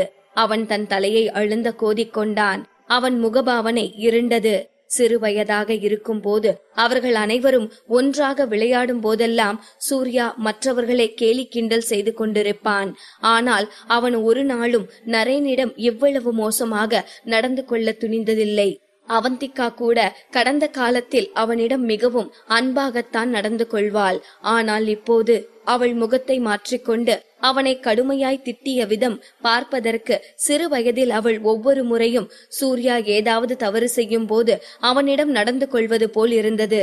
அப்போதெல்லாம் இதை பார்க்கும் போதெல்லாம் அவனுக்கு பொறாமையாக இருக்கும். அவனுக்கு உடன் பிறந்தவர்கள் இல்லை. அவனுடைய பெற்றோர் எப்போதும் வேலையில் பிஸியாக இருந்தனர். அவனை யாரும் கண்டிப்புடன் கண்டித்ததில்லை. மறுபுறம் இந்த வகையான ஒழுக்கம் ஒரு குடும்ப உறுப்பினரிடமிருந்து மட்டுமே வர முடியும். இப்போது அவந்திகா அவனை திட்டியது மிகவும் ஆச்சரியமாக அவனது இதயத்தில் எங்கோ ஒரு அரவணைப்பை கொடுத்தது. அதே நேரத்தில் அவன் கோபமாக இருந்தான். இப்போது அவன் பார்த்து கொண்டிருந்த இந்த அவந்திகா 9 வருடத்திற்கு முன்னால் இருந்த அவந்திகாவாக மாறிவிட்டாள் போல என்று அவனுக்கு தோன்ற ஆரம்பித்தது. 9 வருடத்திற்கு முன்பு இருந்த அவந்திகா இப்படித்தான் எதை பற்றியும் யோசிக்காமல் மனதில் தோன்றியதை செய்து கொண்டு மிகவும் சுட்டித்தனமாக இருந்தாள். ஆனால் 9 வருடங்களுக்கு பிறகு அவன் பார்த்த அவந்திகா ஒரு கடுமையான வாழ்க்கையை கடந்து வந்ததற்கு அடையாளமாக மிகவும் மாறி போயிருந்தாள். இப்போது அவளிடம் அந்த சுட்டித்தனமும் கவலையற்ற தன்மையும் சுத்தமாக பறிபோய் விட்டதாகத்தான் நரேனுக்கு தோன்றியது. இப்போது மீண்டும் அவந்திகாவை அதே நிலையில் பார்க்கவும் அவன் தன் நினைவுகளில் தன்னை மறந்தான். தான் எங்கு இருக்கின்றோம், இங்கு எப்படி வந்து சேர்ந்தோம் என்பதை கூட அவன் மறந்து போனான். மிக பெரிய தொழில் சாம்ராஜ்யத்தில் தலைவன் ஒட்டுமொத்த பெங்களூரையும் தன் கண் பார்வையில் ஆட்டி வைக்கக்கூடிய மனிதன் இப்போது ஏதோ கள்ளக்கடத்தல் செய்துவிட்டு போலீசிற்கு பயந்து மறைந்து கொண்டிருப்பவன் போல் கழிவறைக்குள் மறைந்திருக்கிறான். அதே நேரம் இங்கு ஹோட்டலுக்குள் வந்த அரவிந்தை பார்த்த அவந்திகா வேகமாக அவனுக்கு கை காட்டி வலிய புன்னகைத்தாள். பொய் சொல்வதில் அவளுக்கு முன் அனுபவம் குறைவு என்பதால் அரவிந்திற்கு கை காட்டியவள் தான் ஏதோ மிகப்பெரிய விஷயத்தை மறைப்பதற்கு அடையாளமாக அங்கும் இங்கும் தன் பார்வையை சுழல விட்டுத்தான் ஏதோ ஏமாற்று வேலை செய்து கொண்டிருக்கிறேன் என்பதை வெளிச்சம் போட்டு காட்டிக் கொண்டிருந்தாள். அரவிந்தும் சுற்றும் முற்றும் பார்த்து, இங்க என்ன செய்யற என்று கேட்கவும் மீண்டும் வலிய புன்னகைத்த அவந்திகா, நான் காஃபி சாப்பிட வந்தேன் என்று சொல்லிவிட்டு தனக்கு எதிரே இருந்த இருக்கையை சுட்டி காட்டி அங்கே அரவிந்தை அமரச் சொன்னாள். அவந்திகா சுட்டி காட்டிய அந்த இருக்கையை அரவிந்த் பார்த்தான். அவனால் ஏற்கனவே அங்கு யாரோ ஒரு நபர் அமர்ந்திருந்ததற்கான சாயலை பார்க்க முடிந்தது. அத்தோடு அங்கு டீ கப் வைக்கப்பட்டிருந்தது. அதை பார்த்த அரவிந்த் அவந்திகாவை முறைத்து பார்த்து, ஓ, நீ 2 காஃபி குடிக்கிறியா என்ன என்றான். ஒரு நொடி பதிலளிக்க தயங்கிய அவந்திகா பின்பு சமாளித்து கொண்டு, அது 2 டேஸ்டும் வித்தியாசமா இருக்கும்ல, அதான் நான் அதை டேஸ்ட் பண்ணி பார்க்க முயற்சி பண்ணினேன் என்றாள். அந்த நேரத்தில் அரவிந்தின் பார்வை அந்த ஹோட்டலை சுற்றி உலாவத் தொடங்கியது. அவள் கண்டாள். அவள் வேகமாக அவனை நோக்கி ஒரு அடி எடுத்து வைத்து அவன் கையை பிடித்தவள், டியர் ஹப்பி, நம்ம வீட்டுக்கு போலாம் என்று மயக்கும் குரலில் சொன்னாள். உண்மையில் அவளது ட்ரிக் வேலை செய்ய ஆரம்பித்தது. அவள் டியர் ஹப்பி என்று அழைத்ததும் அரவிந்த் கொஞ்சம் தடுமாறித்தான் போனான். ஆனாலும் மனதில் ஒரு தெளிவில்லாமல் அவன் அவளை ஊடுருவி பார்க்க முயற்சிக்கவும் அவளுடைய தெளிவான மற்றும் பிரகாசமான கண்கள் அவனை பார்த்து அப்பாவித்தனமாக சிமிட்டிக் கொண்டிருந்தன. அந்த கண்களை பார்த்த அரவிந்திற்கு அவள் மிகவும் அப்பாவித்தனமாக ஒரு குழந்தை போல்தான் தெரிந்தாள். இந்த குழந்தை மீது யாருக்குத்தான் கோபம் வரும்? ஒரு பெருமூச்சு விட்டவனின் பார்வை அங்கிருந்த ரெஸ்ட் ரூம் பக்கம் திரும்பியது. ஆனால் அவன் எதுவும் சொல்லவோ எங்கும் செல்லவோ முயற்சிக்கவில்லை. அவன் அவந்திகாவை அழைத்து கொண்டு அவந்திகாவின் குழந்தை பருவ வீட்டிற்கே வந்து சேர்ந்தான். இங்கே வீட்டிற்கு வந்த பிறகு நொடிக்கு ஒரு முறை அவந்திகா அரவிந்தை தான் பார்த்து கொண்டிருந்தாள். அவன் பார்ப்பதற்கு மிகவும் நேர்த்தியானவனாகவும் பேரழகனாகவும் இருந்தான். அவனோடு இருக்கும் போதெல்லாம் அவந்திகாவிற்கு ஒரு இனம் புரியாத பாதுகாப்பான உணர்வு தோன்றியது. அதே நேரம் அவளுக்குள் ஒரு உள்ளுணர்வு அவனை அணைத்துக் கொள்ள வேண்டும் என்றும் அவளிடம் சொல்லிக் கொண்டிருந்தது. அதே நேரம் அவள் நரேனோடு இருக்கும் போது இருக்கும் நிலையை யோசித்து பார்த்தாள். முதல் முறையும் சரி, அதற்கு பிறகும் சரி, அவள் நரேனை சந்தித்த போதெல்லாம் அவளுக்கு அவன் மீது வெறுப்பு மட்டும்தான் தோன்றியது. அத்தோடு அவனை பார்ப்பதற்கே அருவருப்பாக இருப்பது போலவும் அவளுக்கு தோன்றியது. அவளுக்கு தோன்றிய இந்த உணர்வுகளை வைத்து அவள் தன் நினைவுகளை இழப்பதற்கு முன் அவள் அரவிந்தைத்தான் காதலித்திருக்க வேண்டும் என்று அவந்திகா ஒரு முடிவிற்கு வந்தாள். அதிர்ஷ்டவசமாக அவளுக்கு தன் கடந்த காலத்தை பற்றிய நினைவுகள் சிறிதளவு இருந்ததால் அதை வைத்து அவள் மனம் சொல்வதை போல் நடக்க ஆரம்பித்தாள். அவள் மனம் சொல்வதை வைத்து பார்த்தால் அவள் இப்போது அரவிந்தைத்தான் காதலிக்கிறாள். ஆனால் சட்டென அவள் தன் வயிற்றை தொட்டு பார்த்தாள். எப்படியோ அவள் வயிற்றில் நரேனின் குழந்தை வளர்ந்து கொண்டிருக்கிறது. இது அவந்திகாவிற்கு மிகவும் சிக்கலான தலைவலியாக இருந்தது. இப்போது அவள் என்ன செய்ய வேண்டும்? இந்த குழந்தையை பற்றியும் நரேனை பற்றியும் அவர்கள் இருவருக்கும் இருக்கும் உறவை பற்றியும் அனைத்தையும் அவள் அரவிந்திடம் சொல்ல வேண்டுமா? இல்லை கொஞ்சம் கூட மனசாட்சியே இல்லாமல் இந்த குழந்தை அரவிந்தின் குழந்தை என்று அவள் சொல்ல வேண்டுமா என்று யோசித்துக் கொண்டிருந்தாள். பல விஷயங்களை யோசித்து பார்த்தவளுக்கு கடைசி வரை இந்த குழந்தை உண்மையிலேயே அரவிந்தின் குழந்தையாக இருக்கும் என்பது மட்டும் தோன்றவே இல்லை. குழந்தை ஆரம்ப கட்டத்தில் இருந்தது. அதனால் அதை அவள் அரவிந்தின் குழந்தை என்று சொன்னாலும் அதை உறுதிப்படுத்த அவனுக்கு வழி இல்லை. ஆனால் ஒருவேளை குழந்தை பிறந்த பிறகு அது அவன் குழந்தை இல்லை என்று தெரிய வந்தால் என்ன ஆகும் என்று யோசித்து பார்த்தாள். அவளுக்கு அந்த குழந்தையை நினைக்கவே பரிதாபமாக இருந்தது. உள்ளுணர்வாள் குழந்தையை கலைக்க அவள் எந்த வகையிலும் விரும்பவில்லை. எதுவாக இருந்தாலும் இந்த குழந்தை இருக்க வேண்டும். இப்படியே பல விஷயங்களை யோசித்துக் கொண்டிருந்த அவந்திகா தூங்கும் நேரம் வரும் வரை அரவிந்திடம் ஒரு வார்த்தையும் பேசாமல் அப்படியே அவனிடமிருந்து தப்பித்துக் கொண்டிருந்தாள். ஆனால் தூங்கும் நேரமும் வந்தது. அரவிந்த் சென்று தன் படுக்கையில் படுத்தான். இப்போதுதான் அவந்திகாவிற்கு மற்றொன்று தோன்ற ஆரம்பித்தது.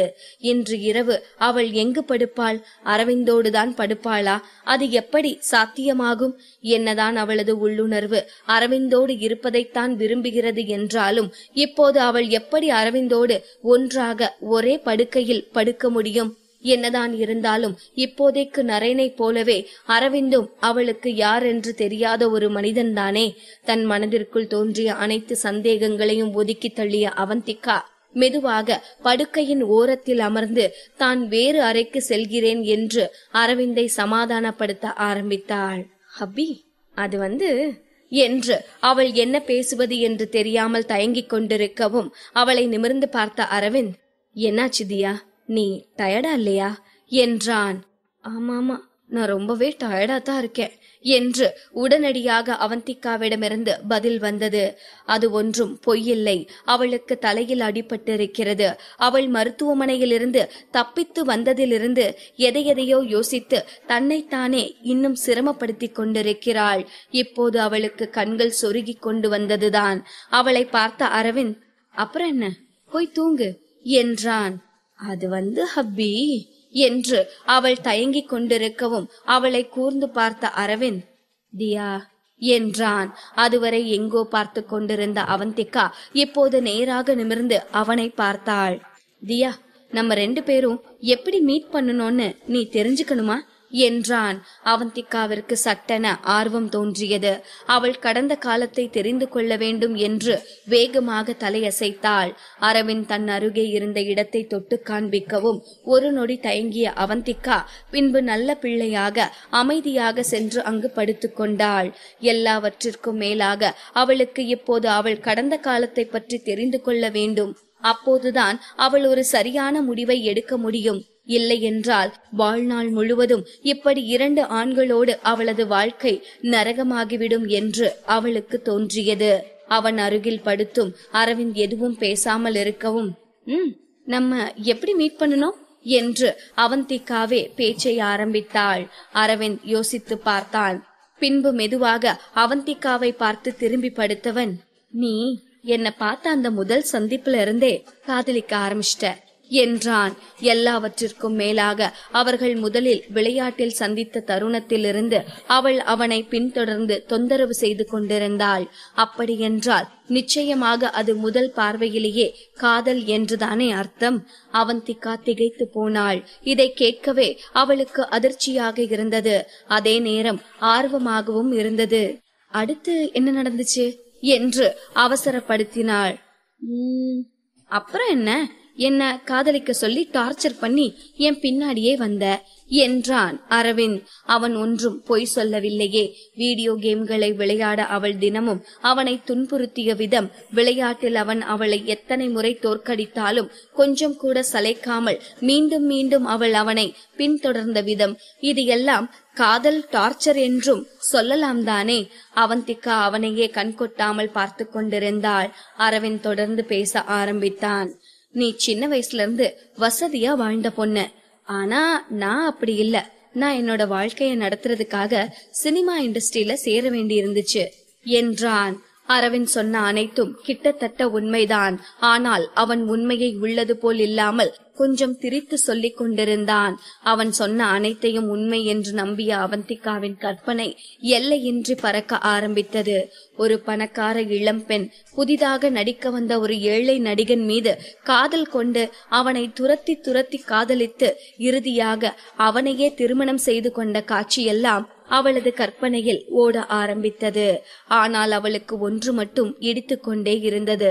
அரவிந்த் சொல்வது போல் அவள் பார்த்த முதல் நொடியிலிருந்தே அவனை காதலித்து அவனை பின்தொடர்ந்து திருமணம் செய்து கொண்டாள் என்றால் எதற்காக திருமணத்திற்கு பிறகு அவளது சிறுவயது காதலனோடு அவள் தொடர்பில் இருந்தாள்?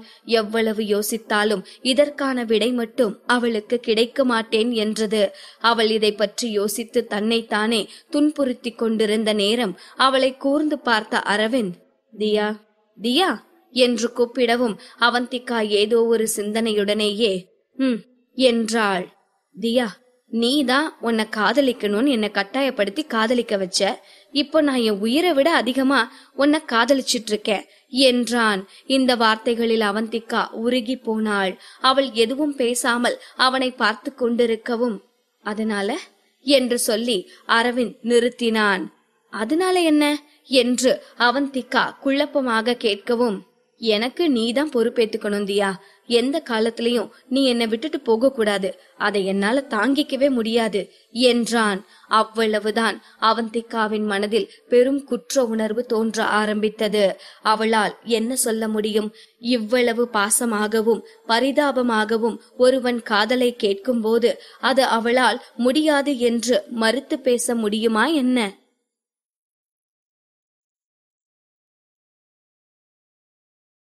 பாகம் 519. அவந்திகா, நீதான் என்ன துரத்தி துரத்தி காதலிச்ச. இப்போ எனக்கான முழு பொறுப்பையும் நீதான் ஏத்துக்கணும். எப்பவும் என்னை விட்டு போக கூடாது என்று அரவிந்த் சொல்லவும் அவந்திகாவின் மனதில் பெரும் குற்ற உணர்வு தோன்றியது. அவளுக்கு என்ன சொல்வது என்றே தெரியவில்லை. அப்போதைக்கு அவனிடமிருந்து தப்பிப்பதற்காக கண்களை மூடி தூங்குபவள் போல் பாசாங்கு செய்தாள். அவள் இருந்த களைப்பிற்கு அப்படியே உறங்கி போனாள். அவள் தூங்கிய பிறகு அரவிந்த் நீண்ட நேரம் தூங்காமல் ஜன்னல் வழியாக வந்த நிலா வெளிச்சத்தில் அவந்திகாவின் முகத்தையே வெறித்து பார்த்து கொண்டிருந்தான். அவனை அறியாமல் அவன் உதடுகளில் புன்னகை தோன்றியது. அன்று இரவு அவந்திகாவும் மிகவும் நன்றாக ஓய்வெடுத்தாள். மறுநாள் காலை அவள் கண் விழிக்கும் போதே அவள் இதயத்தை நொறுக்கும்படியான செய்தியுடன் சுதா ஆண்டி வந்தார். சின்னம்மா, நரேன் தம்பி வந்திருக்கு. அரவிந்த் தம்பியும் கீழதான் இருக்காரு. 2 பேருமா பேசிட்டு இருக்காங்க என்றார் சுதா ஆண்டி. அதை கேட்டதும் அவந்திகாவிற்கு தூக்கி வாரி போட்டது. யார் 2 பேரும் சந்திக்கவே கூடாது என்று அவந்திகா நினைத்திருந்தாலோ அவர்கள் இருவரும் இப்போது சந்தித்திருக்கிறார்கள். அதுவும் அவளது வீட்டிலேயே. அவந்திகாவிற்கு அந்த நொடி என்ன செய்வது என்றே ஒன்றும் புரியவில்லை. அவளது இதயம் படபடவென துடிக்கத் தொடங்கியது. இந்த வீடே ஒரு போர்க்களமாக மாறிவிடுமோ என்று பயந்தாள் அவந்திகா. உடனே தன்னுடைய படுக்கையை விட்டு எழுந்தவள் முகம் கூட கழுவாமல் கீழே என்ன நடக்கிறது என்று பார்ப்பதற்காக சென்றாள். அவள் படியில் இறங்கும் போதே கீழே இருவரும் என்ன செய்து கொண்டிருக்கிறார்கள் என்று பார்க்க தொடங்கினாள். ஆனால் அவள் எதிர்பார்த்த போர்க்கள காட்சியெல்லாம் அங்கு இல்லை. 2 பேரும் சோஃபாவில் அமர்ந்து நிதானமாக பேசிக் கொண்டிருந்தனர். அவர்கள் பேசுவது என்ன என்பதும் அவந்திகாவின் காதுகளில் தெளிவாக விழுந்தது. என்னோட மனைவியை தேடி நீ எதுக்காக இவ்ளோ தூரம் வரணும் நரேன்? எனக்கு புரியவே இல்லையே என்று நரேனிடம் கேட்டான் அரவிந்த். எனக்கு அவகிட்ட கொஞ்சம் பேச வேண்டியது இருக்குது, அதுவும் தனியா என்று வன்மத்தோடு சொன்னான் நரேன். அதை கேட்டதும் அரவிந்தின் முகபாவமே மாறிவிட்டது. அவன் நரேனிடம் ஏதும் கோபமாக பேசிவிடுவானோ என்று பயந்த அவந்திகா வேக வேகமாக கீழே இறங்கி அவர்கள் இருவருக்கும் இடையில் சென்று நின்றாள். முதலில் அரவிந்தை பார்த்து புன்னகைத்தவள் பின் நரேனை பார்த்து, நீங்க எதுக்காக இங்க வந்தீங்க என்று கோபமாக கேட்டாள் அவந்திகா. அவள் கேட்ட தொனியே நரேனை கோபத்திற்குள்ளாக்கியது. ஆனால் அதை வெளிக்காட்டிக் கொள்ளாதவனாய் மெல்ல புன்னகைத்தவாறே சோஃபாவிலிருந்து எழுந்து அவந்திகாவின் அருகில் வந்தவன், உன்னோட மொபைல உன்கிட்ட திருப்பி கொடுத்துட்டு போலான்னு வந்தேன் என்றான் நரேன். அவ்வாறு சொன்னவன் தன்னுடைய பாக்கெட்டில் இருந்து ஒரு மொபைல் போனை எடுத்து அவந்திகாவின் கையில் கொடுத்தான். என்னது, என்னோட மொபைல் போனா என்று குழப்பமாக யோசித்தவாறே அதை கையில் வாங்கினாள் அவந்திகா. உண்மையில் அவள் மயக்கத்தில் இருந்து தெளிந்த நாள் முதல் அவளிடம் மொபைல் போன் எதுவும் இல்லை என்பதே அவந்திகா அப்போதுதான் யோசித்து பார்த்தாள். அப்படி இருக்கும்போது தன்னுடைய மொபைல் என்று நரேன் ஒன்றை தன் கையில் கொடுக்கிறானே என மிகவும் குழம்பி போனாள் அவந்திகா. அப்படியே அது அவளுடைய போனாக இருந்தாலும் அது எப்படி நரேனிடம் இருக்கிறது என்று யோசித்தவளுக்கு தலையே சுற்றுவது போல் இருந்தது. அவந்திகாவின் மனம் இன்னும் நிறைய விஷயங்களை யோசிக்க தொடங்கியது. தான் மயக்கத்தில் இருந்து தெளிந்த போது மருத்துவமனையில் அருகில் இருந்து கவனித்துக் கொண்டது நரேன் தான். அப்போது இந்த அரவிந்த் எங்கே போயிருந்தான்? இதை யோசிக்கும் போது அவந்திகாவால் எது உண்மை, யாரை நம்புவது என்பதெல்லாம் பயங்கர குழப்பமாக இருந்தது. ஆனால் அந்த குழப்பத்தை எல்லாம் ஓரம் கட்டிவிட்டு அவந்திகா இப்போதைய நிலைமையை யோசித்தாள். இப்போதுதான் நரேனிடம் பேசுவதும் அவன் தன்னுடைய மொபைல் போனை கையில் வைத்திருப்பதும் அரவிந்தை நிச்சயமாக கோபம் கொள்ளச் செய்யும் அல்லது பொறாமை கொள்ளச் செய்யும் என்று அவளுக்கு தோன்றியது. மறுகணமே நரேனின் கையில் இருந்த தன்னுடைய மொபைலை வாங்கி கொண்டவள், ஓ, இந்த போன் முன்னாடியே தொலைஞ்சு போயிருந்துச்சு. பரவாயில்ல, நீங்க கண்டுபிடிச்சு கொண்டு வந்துட்டீங்க. ரொம்ப தேங்க்ஸ் நரேன் என்றாள் அவந்திகா. அவள் அவ்வாறு சொல்லும் போதே நரேனுக்கு கண்களால் சில சிக்னல்களை கொடுத்தாள். அவந்திகா அவ்வாறு முகபாவனைகளை வைத்துக்கொண்டு ஏதேதோ செய்வதை பார்ப்பதற்கே காமெடியாக இருந்தது. நரேனோ அவந்திகாவை பார்த்து, நான் உன் கூட கொஞ்சம் தனியா பேசணும் என்றான். அவன் அவ்வாறு சொன்னதும் அவந்திகாவிற்கு திக்கென்று இருந்தது. இவன் எதற்காக இப்போது தனியாக பேச வேண்டும் என்கிறான்? அதுவும் அரவிந்த் இருக்கும் போது இப்படி கேட்டால் அரவிந்த் என்னை கோபித்துக் கொள்வான். இப்படியெல்லாம் அவள் யோசித்துக் கொண்டிருந்தாள். அவளது உடம்பெல்லாம் படபடவென அடித்துக் கொண்டிருந்தது. நரேன் விடாமல் அவளை வெளியே அழைத்துச் செல்லும் பொருட்டு வாசலை நோக்கி கண்களை காட்டினான். அவந்திகாவும் வாசலை ஒரு பார்வை பார்த்துவிட்டு அடுத்த நொடி அவள் அரவிந்தை பார்த்தாள். அவன் தன்னை கவனிக்காமல் இருந்ததும் அவனது கவனத்தை தன் பக்கம் திருப்பும் பொருட்டு அவள் தொண்டையை செருமினாள். ஆனால் அரவிந்தோ ஒரு வார்த்தையும் பேசாமல் அப்படியே அமர்ந்திருந்தான். அரவிந்தின் அமைதி அவனுக்கு தான் நரேனுடன் செல்வது பிடிக்கவில்லை என்பதை எடுத்துரைத்தது. அதனால் அவனை மீறி எங்கும் செல்வதற்கு அவந்திகா விரும்பவில்லை. எதையாவது சொல்லி நரேனை இங்கிருந்து கிளப்பிவிட வேண்டும் என்று முடிவு செய்தாள் அவந்திகா. நீங்களும் நானும் தனியா பேசுற அளவுக்கு எதுவும் இல்லைன்னு நினைக்கிறேன் நரேன் என்றாள் அவந்திகா. அவள் அவ்வாறு சொன்னதும் நரேனுக்கு கோபம்தான் வந்தது. என்னது, எதுவும் இல்லையா? சரி, அப்போ இந்த செல்போனை பத்தி பேசுவோமா? இது எப்படி என்கிட்ட வந்துச்சுன்னு பேசுவோமா என்று சீறி விழுந்தான் நரேன். அடடே, நிலைமை புரியாம இவன் வேற லூசு மாதிரி கத்திட்டு இருக்கானே என்று மனதிற்குள் நினைத்த அவந்திகா அடுத்து என்ன செய்யலாம் என்று யோசித்தாள். சட்டென ஏதோ தோன்றியவளாய், அச்சோ லேட் ஆகிடுச்சு, நான் கிளம்பியே ஆகணும். உங்களுக்கும் வேலை இருக்கும் தானே, கிளம்புங்க கிளம்புங்க, உங்ககிட்ட இன்னொரு நாள் நான் சாவகாசமா பேசுறேன் என்று அவசரப்படுத்தினாள் அவந்திகா. நரேனுக்கும் தனக்கும் ஒரு முறை தவறிய உறவு இருக்கிறது என்றும் அது அரவிந்திற்கு தெரியாமல் தான் மறைக்க வேண்டும் என்று நம்பிக்கொண்டுதான் அவந்திகா இந்த கலேபரங்களை எல்லாம் செய்து கொண்டிருக்கிறாள். இந்த உறவு அரவிந்திற்கு தெரியாமல் இருக்கும் வரை பிரச்சனை இல்லை. தெரிந்துவிட்டால் அவ்வளவுதான். அவன் என்ன செய்வானோ என்று தெரியாதே என்று அவந்திகா உள்ளுக்குள் பயந்து கொண்டிருந்தாள். ஆனால் நரேனோ தனது பிடியில் உறுதியாக இருந்தான். அவன் வீட்டிற்கு வெளியில் தனது காரின் அருகில் சென்று அவந்திகாவிற்காக காத்து கொண்டிருந்தான். அவன் விடுவதாக தெரியவில்லை என்பதை உணர்ந்த அவந்திகா அவன் மீது பயங்கரமாக ஆத்திரம் கொண்டாள். இப்போது அரவிந்தை மீறி அவள் நரேனுடன் போக முடிவெடுத்தாள் என்றால் அது அரவிந்தை எந்த அளவிற்கு கோபப்படுத்தும் என்று யோசித்துக் கொண்டு ஒரு பைத்தியக்காரியை போல தலையை பீத்து கொண்டிருந்தாள். அப்போது அவந்திகா வீட்டிற்குள் இருந்தவாறே, நரேன், நீங்க இன்னும் போகலையா? சரி, அப்படி உங்களுக்கு கண்டிப்பா என் கூட பேசியே ஆகணும்னா என்ன பேசணுமோ சொல்லுங்க என்று கேட்டுக்கொண்டே நரேனுக்கு அருகில் சென்றாள் அவந்திகா. தாங்கள் நின்று பேசும் இடம் அரவிந்திற்கு கேட்காத இடமாக இருக்கிறது என்பதையும் அவந்திகா உறுதிப்படுத்தி கொண்டாள். அவளை எப்படியாவது பேசியே தன் பக்கம் இழுத்து விட வேண்டும் என்று திட்டமிட்ட நரேனோ, அவந்திகா, உனக்கும் அரவிந்துக்கும் இடையில டிவோர்ஸ் சம்பந்தமான பேச்சுவார்த்தை நடந்ததும் அதுக்கு நீ ஒத்துக்கிட்டதும் உனக்கு ஞாபகம் இருக்குதா இல்லையா என்று கேட்டான் நரேன். அவன் அவ்வாறு கேட்டதும் அவந்திகாவின் இதயம் பதறி போனது. என்னது, டிவோர்ஸா? நான் அதுக்கு ஒத்துக்கிட்டேனா? எனக்கு ஏன் எதுவுமே ஞாபகத்துல இல்ல என்று தலையை பீத்து கொண்டு குழம்பிக் கொண்டிருந்தாள் அவந்திகா. அவள் எவ்வளவுதான் ஞாபகப்படுத்த முயன்றும் அவளால் மிக தெளிவாக எதையும் கண்டறிய முடியவில்லை. ஆனால் அவளுக்கு ஏதோ சில பிம்பங்களாக தான் கையெழுத்து போட்டு கொடுத்ததை போல மனத்திரையில் தோன்றி மறைந்தது. எது உண்மை, எது பொய், யார் உண்மையானவர், நான் யாருக்கு உண்மையாக இருக்க வேண்டும், இப்படி பலவாறாக யோசித்தும் அவந்திகாவால் தெளிவான ஒரு பதிலை பெற முடியவில்லை. அப்படின்னா அரவிந்துக்கு டிவோர்ஸ் கொடுத்துட்டு தான் நான் நரேன் கூட பழகிட்டு இருக்கேனா என்று அவந்திகா யோசித்தாள். அவளுக்கு ஒன்றுமே புரியவில்லை. அவள் அரவிந்தையும் நரேனையும் மாறி மாறி பார்த்து கொண்டிருந்தாள். அவள் மனதில் தோன்றிய சந்தேகத்தை நரேனிடம் வாய்விட்டும் கேட்டுவிட்டாள். இதற்காகவே காத்திருந்தவனைப் போல, ஆமா அவந்திகா, அது உண்மைதான். நாம 2 பேரும் ஒருத்தரை ஒருத்தர் காதலிக்கிறோம். நீ எனக்காகத்தான் அரவிந்த் கிட்ட டிவோர்ஸ் கொடுத்த. அதை விட முக்கியமான ஒரு விஷயம், உன்னோட வயித்துல என் குழந்தை இருக்குது என்றான் நரேன். அதை கேட்டதும் அவந்திகாவிற்கு பேரதிர்ச்சியாக இருந்தது. நரேன் சொல்வது உண்மைதானா என்று அவனையே வெறித்து பார்த்து கொண்டிருந்தவள் எதுவுமே பேசாமல் பேயறைந்ததைப் போல நின்று கொண்டிருந்தாள். ஓய் அவந்திகா, என்னாச்சு என்று தோளை பிடித்து உலுக்கினான் நரேன். நரேனை முறைத்து பார்த்த அவந்திகா, என்னோட ஞாபகங்களை நான் இழக்கிறதுக்கு முன்னாடி நான் ஒரு முட்டாளா இருந்திருக்கணும், இல்லனா மனநலம் பாதிக்கப்பட்டவளா இருந்திருக்கணும் என்று கத்தினாள் அவந்திகா. நரேன் அதிர்ச்சி அடைந்தான். அவந்திகா, என்ன பேசிட்டு இருக்க நீ என்று அவனும் கத்தினான். ஆமா, உண்மையத்தான் சொல்றேன்.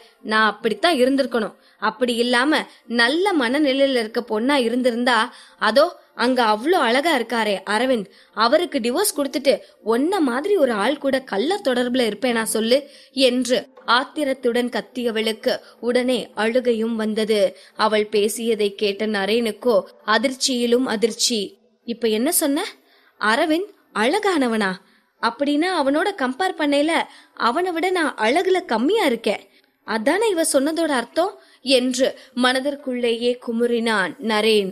மீண்டும் அதிக கோபத்துடன் கத்திய அவந்திகா, சொல்லு நரேன், நான் எதுக்காக அவ்வளோ புகழும் அழகும் இருக்க அந்த அரவிந்த விட்டுட்டு ஓம் பின்னாடி வரணும்? பதில் சொல்லு என்றாள். அப்போது நரேன் எந்த பதிலும் சொல்லாமல் நின்று கொண்டிருந்தான். அவனே பேச நினைத்தாலும் கூட அவனை பேச விடாமல் அவந்திகாவே தொடர்ந்து பேசிக் கொண்டிருந்தாள். நமக்குள்ள இருக்கிற உறவை பத்தி அரவிந்துக்கு தெரியுமா என்று கேட்டாள் அவந்திகா. நரேனின் முகம் கோபத்தில் கொதித்துக் கொண்டிருந்தது. அவன் எதுவும் பேசவில்லை. மாறாக அவனது உதட்டின் ஓரத்தில் புன்னகை தவழ்ந்தது. அவன் கோபம் மேலும் மேலும் அதிகரித்துக் கொண்டிருந்தது என்பதற்கான அறிகுறிதான் அது.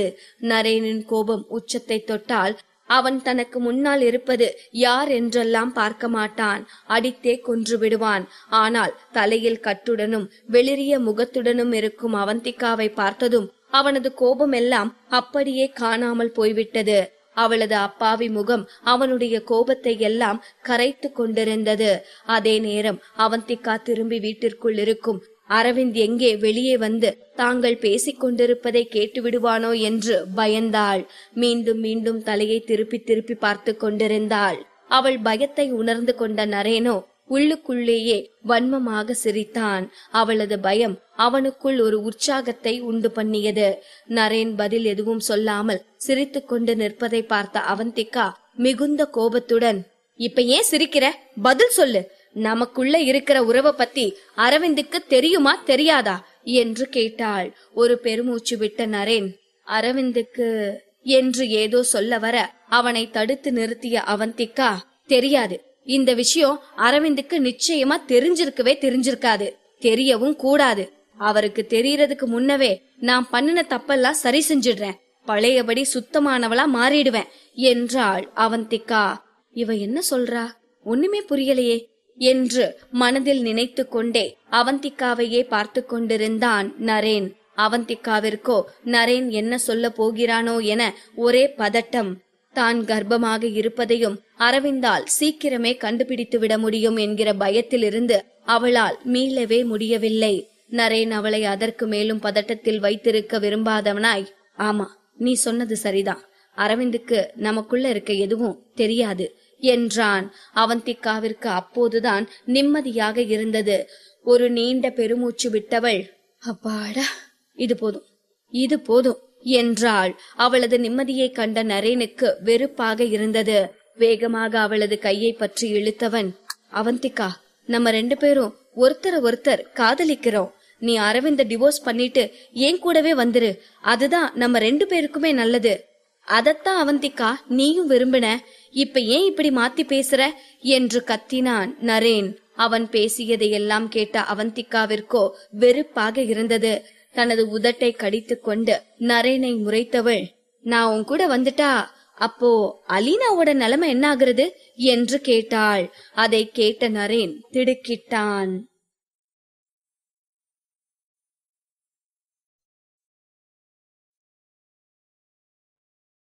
பாகம் 520.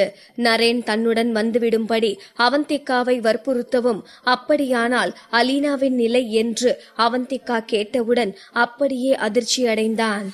என்னது, அலீனாவா என்று அதே அதிர்ச்சியுடன் கேட்டான். அது சரி, அலீனாவான்னு வேற கேளுங்க. ஏன் அலீனா உங்ககிட்ட எதுவும் சொல்லலையா? அவளோட வயித்துல உங்க குழந்தை வளர்றது உங்களுக்கு தெரியாதா என்று கேட்டாள் அவந்திகா. நரேன் எதுவும் பேசாமல் அமைதியாக இருந்தான்.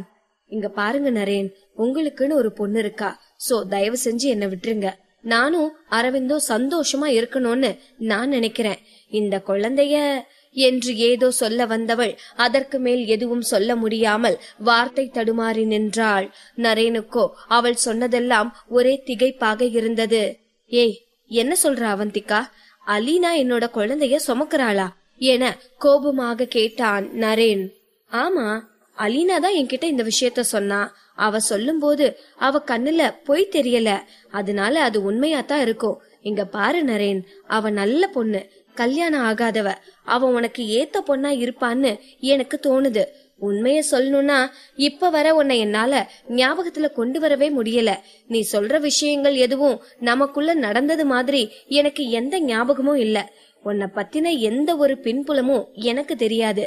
ஆனாலும் உன்னை பாக்கையில எல்லாம் எனக்கு பயமா இருக்குது. நீ கெட்டவன்னு என்னோட உள் உணர்வு எனக்கு எச்சரிக்கை பண்ணிட்டே இருக்கு என்றாள் அவந்திகா மிகவும் உறுதியான குரலில். அவள் சொன்னதையெல்லாம் கேட்டுக்கொண்டு அமைதியாக நின்று கொண்டிருந்தானே தவிர அவன் வேறு எதுவும் பேசவில்லை. அவனுடைய முகத்தில் கலவையான உணர்ச்சிகள் வெளிப்பட்டு கொண்டிருந்தன. அதையெல்லாம் கண்டு கொள்ளாத அவந்திகா தொடர்ந்து பேசத் தொடங்கினாள். சரி, இனிமேலாச்சும் என்ன தொந்தரவு பண்றத நீ நிறுத்துவேன்னு நான் நம்புறேன்.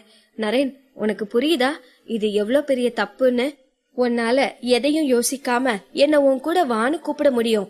ஆனா என்னால அரவிந்த், அதாவது என்ன முறைப்படி கல்யாணம் பண்ணின ஒருத்தனை தூக்கி போட்டுட்டு உன் பின்னால வந்துட முடியாது. இதுக்கு மேலையும் உனக்கு நான் விளக்கம் கொடுக்க தேவையில்லைன்னு நினைக்கிறேன். இதோ இந்த காயத்தை கூட நான் அரவிந்துக்கு செஞ்ச துரோகத்துக்கான தண்டனையா ஏத்துக்கிறேன். இனிமேலும் நான் தப்பானவளா இருக்க விரும்பல என்றாள் அவந்திகா. அவந்திகா பேச பேச நரேனுக்கோ திகைப்பாக இருந்தது. அவந்திகாவா இத்தனை தெளிவாகவும் தீர்க்கமாகவும் தன்னை எதிர்த்து பேசிக் கொண்டிருப்பது என்று அவனுக்கு வியப்பாக இருந்தது. அவள் சொன்ன வார்த்தைகள் ஒவ்வொன்றும் அவனது மனதில் முள்ளை வைத்து தேய்த்ததை போல் இருந்தது. என்ன சொன்ன அவந்திகா? என்ன உனக்கு ஞாபகம் இல்லைனாலும் நான் உன்கிட்ட வரும்போதெல்லாம் உனக்கு பயமா இருக்குதா என்று தன் மனதில் நினைத்து நினைத்து வருந்தினான் நரேன். அந்த வார்த்தைகளால் அவனது இதயமே வெடித்து விடுவது போல வலி ஏற்பட்டது. அவன் தனது முஷ்டிகளை மடக்கினான். எப்போதும் சிரித்து கொண்டே இருந்த அவனது உதடுகள் அசையாமல் உறைந்து போய் நின்றது. சிறிது நேரம் அவந்திகாவையே முறைத்து பார்த்து கொண்டிருந்த நரேன் பின்னர் கொடூரமான குரலில், அப்படின்னா நீ என்ன காதலிக்கவே இல்லையா என்று கேட்டான். அவந்திகாவோ இல்லவே இல்ல என்பது போல வேக வேகமாக தலையை ஆட்டினாள். அது ஏற்கனவே 2 துண்டாகி போயிருந்த நரேனின் இதயத்தை வெட்டு கத்தியால் கொத்துக்கறி போடுவது போல இருந்தது. அப்படின்னா நீ அந்த அரவிந்த காதலிக்கிறியா என மிகுந்த கோபத்துடன் கேட்டான் நரேன். அவந்திகா அந்த கேள்விக்கு எந்த பதிலையும் சொல்லாமல் அரவிந்த் இருந்த வீட்டின் பக்கமாக தலையை திருப்பி பார்த்தாள்.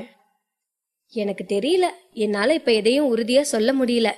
என்ன, எனக்கு என்னோட கடந்த காலம் எதுவுமே ஞாபகத்துல இல்ல என்றாள் அவந்திகா. அவளது அந்த பதிலில் உற்சாகமடைந்த நரேன், அப்படின்னா நீ அவனையும் காதலிக்கல, என்னையும் காதலிக்கல, அப்படித்தானே? அப்படின்னா எனக்கு ஒரு வாய்ப்பு இருக்கிறதா தானே அர்த்தம் என்றான் வன்மமாக. நரேன் சொன்னதை கேட்டு ஒரு கணம் திகைத்து போனாள் அவந்திகா. என்ன இவன் என்ன சொன்னாலும் அவன் பேசுற பேச்சையே பேசிட்டு இருக்கானே என்று கூட ஒரு கட்டத்தில் வெறுப்பாக இருந்தது அவளுக்கு. அவள் அதை வெளிக்காட்டிக் கொள்ளாமல் நிதானமாக, ஆனா நரேன் என்று ஏதோ சொல்ல வர அவளை குறுக்கிட்ட நரேனோ, என்ன ஆனா? நீ எதுவும் பேசாம அமைதியா மட்டும் இரு அவந்திகா. நான் உன்னை இம்ப்ரெஸ் பண்றதுக்கு என்னால என்ன முடியுமோ அத பண்றேன். ஒருவேளை நீ என் மேல இம்ப்ரெஸ் ஆகி உனக்கு என் மேல லவ் வந்தாலும் வரலால என்றான். நரேனை முறைத்து பார்த்த அவந்திகாவோ, அது என்னைக்குமே சாத்தியமே இல்ல நரேன். என்றாள் உறுதியான குரலில். அவந்திகா தனக்குள் என்னதான் நிகழ்ந்து கொண்டிருக்கிறது என அவளது மனதை திறந்து பார்த்தாள். நரேனும் அரவிந்தும் அழகில் ஒருவருக்கொருவர் சளைத்தவர்கள் அல்ல. ஆனால் அரவிந்தை பார்க்கும் போதுதான் அவளுக்குள் பட்டாம்பூச்சிகள் பறப்பதை போன்ற உணர்வு வருகிறது. நரேனை பார்த்தால் பூரான் ஊறுவதை போன்ற உணர்வுதான் வருகிறது என்பது அவளுக்கு புரிந்தது. ஆனால் நரேனுக்கோ அதை பற்றியெல்லாம் என்ன கவலை? அவனுக்கு அவனுடைய காதலை காட்டு மிராண்டித்தனமாகவாவது நிறைவேற்றி விட வேண்டும். அவந்திகா, எனக்கு ஒரு வாய்ப்பு கொடுத்தாதானே என்னோட காதல் எவ்வளவு ஆழமானதுன்னு உனக்கு காட்ட முடியும். வாய்ப்பே தராம இருந்தா எப்படி உன்னால என் காதல புரிஞ்சுக்க முடியும்? இது நியாயமே இல்ல அவந்திகா, இது உண்மையிலேயே நியாயமே இல்ல என்று புலம்பினான் நரேன். அவந்திகாவிற்கு அவன் பேசுவதெல்லாம் பைத்தியக்காரத்தனமாக பட்டது. ஏற்கனவே கல்யாணமான ஒருத்தியிடம் வந்து நின்று கொண்டு கள்ளக்காதல் செய்வதற்காக சவால் விட்டு போகிறானே என தலையில் அடித்து கொண்டாள் அவள். ஆனாலும் நரேன், என்னைக்கும் உன்னை விட்டு கொடுக்க மாட்டேன் அவந்திகா என்று கோபமாக சொல்லிவிட்டு தனது காரில் ஏறி புறப்பட்டான். அவந்திகாவிற்கு மூச்சே நின்று விடுவதை போல இருந்தது. சில நொடிகள் நிதானித்த பின்னர் மெல்ல வீட்டிற்குள் சென்றாள் அவந்திகா. அவள் வீட்டிற்குள் நுழைவதற்கும் அவளது செல்போன் ஒலிப்பதற்கும் சரியாக இருந்தது. அவள் ஓடிச் சென்று அதில் வந்த காலை அட்டன் செய்தாள். லவ்தியா, ஏன் நீங்க 2 நாளா லைவ் ஸ்ட்ரீமிங் பண்ணவே இல்ல என்று யாரோ ஒருவர் கேட்டார். அவந்திகாவிற்குள் இப்போது புது குழப்பம் உருவாகிவிட்டது. என்னது, லவ்தியாவா? இது யாருடா? புது கேரக்டரா இருக்கிறான். இன்னும் என்னென்ன கேரக்டர் எல்லாம் இருக்குதுன்னு தெரியலையே. எப்படியாச்சும் எனக்கு பழசெல்லாம் ஞாபகத்துக்கு வந்துடணும் என்று மனதிற்குள்ளேயே நினைத்தவள் லவ்தியா யார் என்று தனது ஞாபகத்திற்கு கொண்டு வர முயன்றாள். ஆனாலும் அவளுக்கு லவ்தியா யார் என்பதே தெரியவில்லை. அவந்திகா போனை எடுத்துவிட்டு எதுவும் பேசாமல் இருக்கவும் மறுமுனையில் இருந்த ஆள், ஹலோ லவ்தியா, இருக்கீங்களா? நான் தான் பிரின்ஸ் பேசுறேன் என்றான். பிரின்ஸா? அப்படி ஒருத்தனை நான் பார்த்ததாவோ பழகுனதாவோ சுத்தமா ஞாபகம் இல்லையே. இவன் என்னெல்லாம் பண்றதுக்காக காத்திருக்கானோ என்று மனதில் நினைத்து கொண்டாள் அவந்திகா. லவ்தியா, ஏன் எதுவும் பேச மாட்டீங்க? ஓ, இப்பதான் புரியுது. நீங்க ரொம்பவே மாறிட்டீங்கல்ல. நீங்க சூப்பர் ஸ்டார் அரவிந்த்ராஜோட மனைவியா இருக்கலாம். மிஸ் லவ்தியா இப்போ மிஸ்ஸஸ் அரவிந்தா இருக்கலாம். ஆனா அதுக்காக எங்களெல்லாம் கண்டுக்காமலே இருந்துடுறதா? பணம் வந்துட்டா எல்லாரும் மாறிடுவாங்கன்னு சொல்லுவாங்க.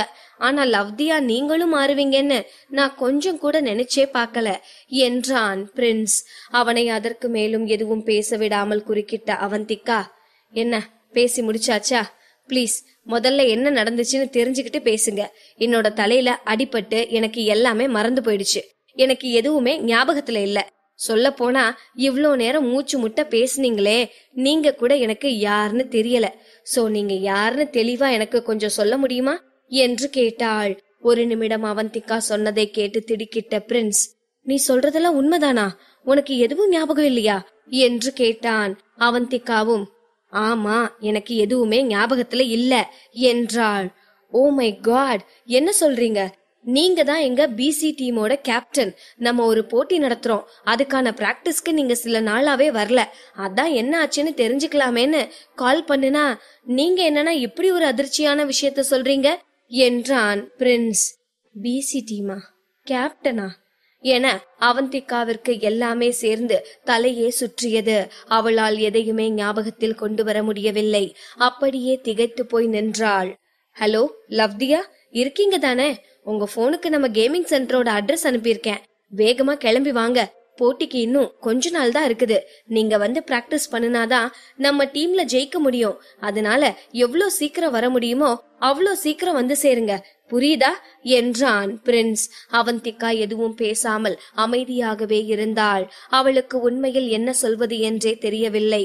பிரின்ஸும் அவளிடமிருந்து எந்த ஒரு பதிலையும் எதிர்பார்க்காதவனாய் உடனே போனை கட் செய்திருந்தான்.